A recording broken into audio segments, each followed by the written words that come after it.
Over the bridge and across the water we go, and I transfer to the bullet train at Okayama Station. I sink back in my seat and close my eyes. My body gradually adjusts to the train's vibration. The tightly wrapped painting of Kafka on the Shore is at my feet. I can feel it there. "I want you to remember me," Miss Saiki says, and looks right into my eyes. "If you remember me, then I don't care if everyone else forgets."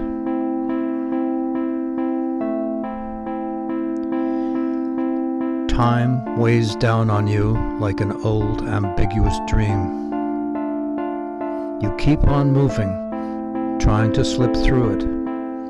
But even if you go to the ends of the earth, you won't be able to escape it. Still, you have to go there, to the edge of the world. There's something you can't do unless you get there.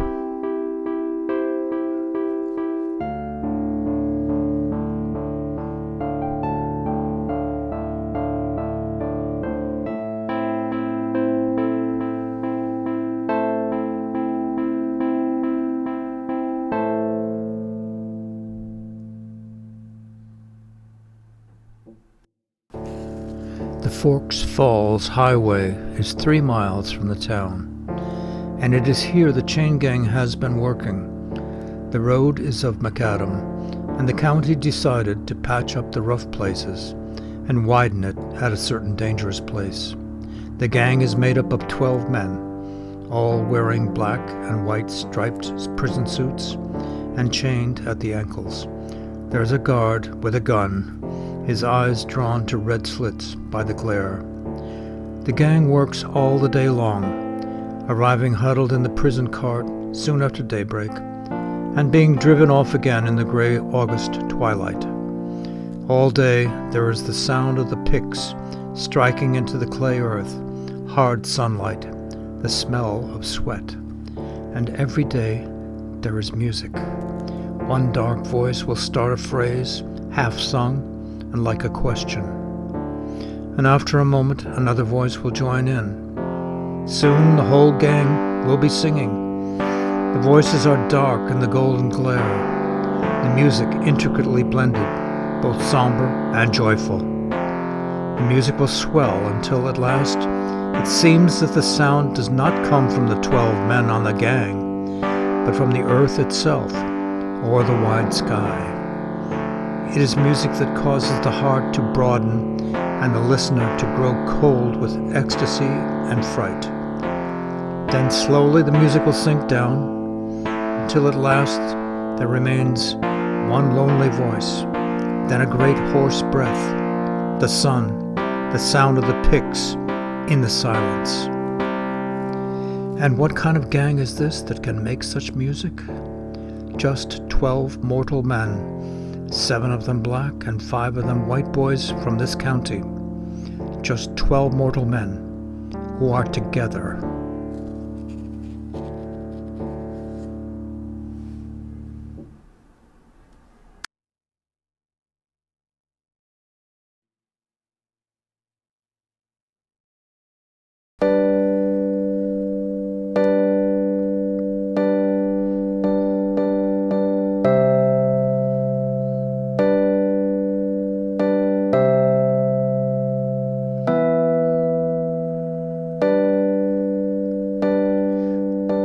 We insignificant people with our daily words and acts are preparing the lives of many Dorotheas, some of which may present a far sadder sacrifice than that of the Dorothea whose story we know.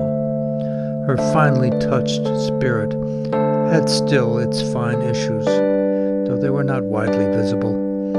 Her full nature, like that river of which Cyrus broke the strength, spent itself in channels which had no great name on the earth.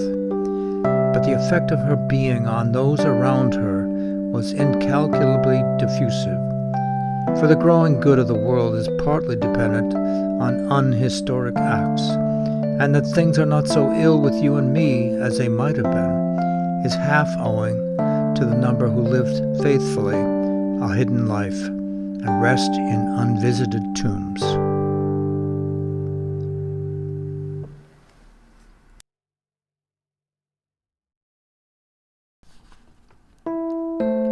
A few light taps upon the pane made him turn to the window. It had begun to snow again. He watched sleepily the flakes, silver and dark, falling obliquely against the lamplight. The time had come for him to set out on his journey westward. Yes, the newspapers were right. Snow was general all over Ireland. It was falling on every part of the dark central plain, on the treeless hills, falling softly upon the bog of Allen, and farther westward, softly falling into the dark, mutinous Shannon waves. It was falling, too, upon every part of the lonely churchyard on the hill where Michael Fury lay buried. It lay thickly drifted on the crooked crosses and headstones, on the spears of the little gate, on the barren thorns. His soul swooned slowly as he heard the snow falling faintly through the universe, and faintly falling, like the descent of their last end, upon all the living and the dead.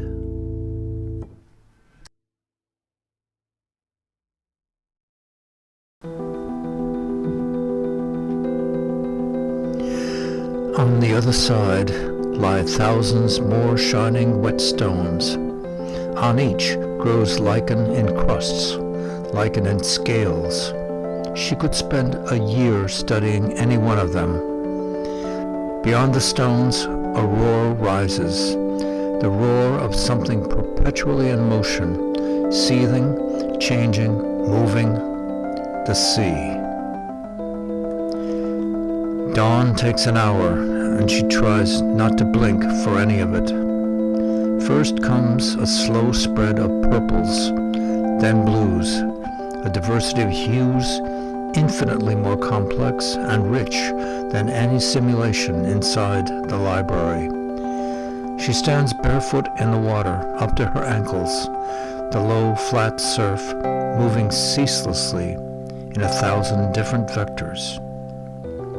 And for the first time in her life, the thrum of the Argos, of trickling pipes, of humming conduits, of the creeping tendrils of Sybil, the machine that has whirred all around her, all her life, since before she was conceived, is gone.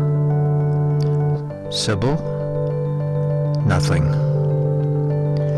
Far to her right, she can just make out the gray outbuilding she uncovered on the Atlas, the boat shelter, a rocky pier. Over her shoulder, the Argos look smaller, a white bolus beneath the sky. In front of her, out on the horizon, the blue rim of dawn is turning pink, raising its fingers to push back the night.